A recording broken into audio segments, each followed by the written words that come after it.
walk, just like so.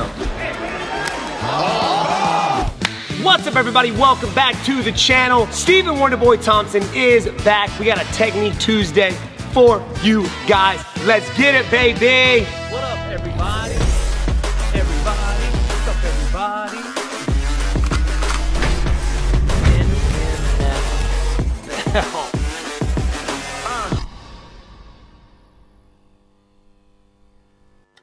Well, UFC 309 was this past weekend. Yours truly was supposed to be there, cornering my man Chris Weidman. Of course, you heard the news. My man Eric Anders got food poisoning. What the flip dip, man. I was literally 30 minutes away of going down to the lobby to head to the venue, and it didn't happen. But guess what? They're gonna be fighting again, hopefully soon, maybe 3 weeks. We'll see. I think UFC 310 is the plan, December 7th. So make sure you guys tune into that. But we're not here to talk about that. We're here to talk about Jon Jones's spin back kick KO, baby. Well, TKO against Stipe Miocic. Now let's talk about what made this spin back kick work so well. Well, obviously, Jon Jones is considered the GOAT, and a lot of people's like, he's a GOAT to me.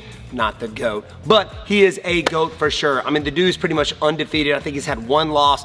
But what made this work so well? Number one, who sees this guy doing spin back kicks like that? We've seen him do spin elbows, flying knees, head kicks, but not spin back kicks, man. And it landed perfectly. Now, leading up to this fight, both guys were in an open stance. Now, why did this work? Well, number one, Stipe's back was against the fence. There was nowhere for this dude to run. He could move left, well, he could move left and right, but he cannot back up. Now, Jon Jones did a very good job backing Stipe up, making sure that his back was against the fence, and that's like the best time to throw a spin back kick. I believe I did it to Johnny Hendricks whenever I fought him in that first round. But it was just perfect, man. Not only that, it was an open stance. Stipe had his left side forward, Jon Jones had his right side forward, and what Jon Jones did was he threw a back leg roundhouse kick, hitting to the body to the right side. So he was getting Stipe to think right side, right side, right side. And of course, as Stipe was starting to circle to his left, which is in perfect alignment for the spin back kick, Jon Jones stepped in with those long legs, was in perfect range, hit that spin back kick, hitting them right in that side, man. What made this also work was the perfect positioning he was in when he threw the spin back kick, making sure all the power from his glute, his hamstring, his quad was into that kick. Now let's break this kick down. Well, in Sweet T's absence, we have my man Bob is gonna be taking the spin back kick. My man Bob is gonna be Stipe today. I love you, Stipe. Even though I was rooting for you because you're my boy, I still love you, even after that spin back kick, which I hope my fans still love me after I got knocked out.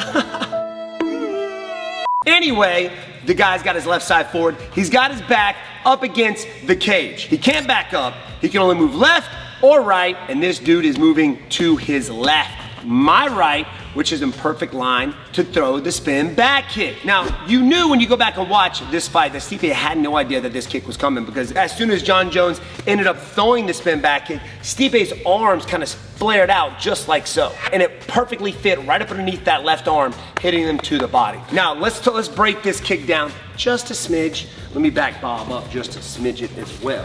Open stance, his left side, my right side. I'm in perfect range to throw the spin back kick. He's got his arm out just like Stipe did. Now, whenever you throw, normally when I see somebody do a spin back kick, they do it in 2 steps. This is a way, I guess, to how I would teach a beginner to throw a spin back kick, but Jon Jones is so highly advanced, like the dude didn't even do it in 2 steps. But normally people go here. They go 1, and then 2. I think I broke this down before, but I turn my front foot and my body so I'm able to see the target. Now my shoulders go no further than this. I don't continue around because then that takes away from my glute. I don't use my glute anymore. It becomes a quad kick, kind of like a quad. So 1, I look, good extension. Now I'm using my quad, my glute, boom, to hit that spin back kick. What made this kick so fast? He didn't do it in 2 steps, he did it in 1. 1 movement. Now this is how I do the spin back kick, fairly similar to what Jon Jones does. I am going to kind of switch my feet. I can do it in 1 spot where I switch my feet basically, right?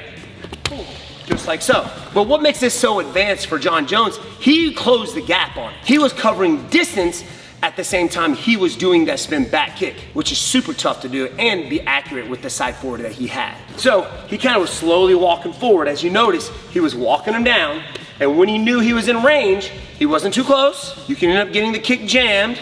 He was at perfect range. He closed the gap. Boom. Oh, I missed that time. That's how hard it is. So let me show you again. He's plodding forward. He's at this point at perfect range. If you can reach out and touch your opponent's front hand, you're at perfect range. Still, he's closing the gap just a little bit. Boom. Both feet leave the ground pretty much at the same time. Spin back. Woo! Golly, it's got power. Woo! Man, I love this kick. Why don't I throw this kick more often, man? Walk, walk, woo! Just like so.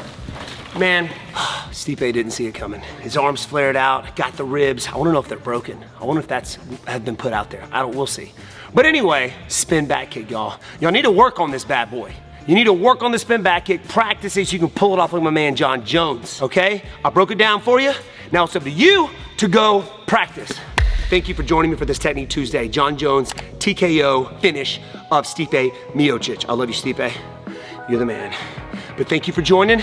Practice that spin back kick. Peace!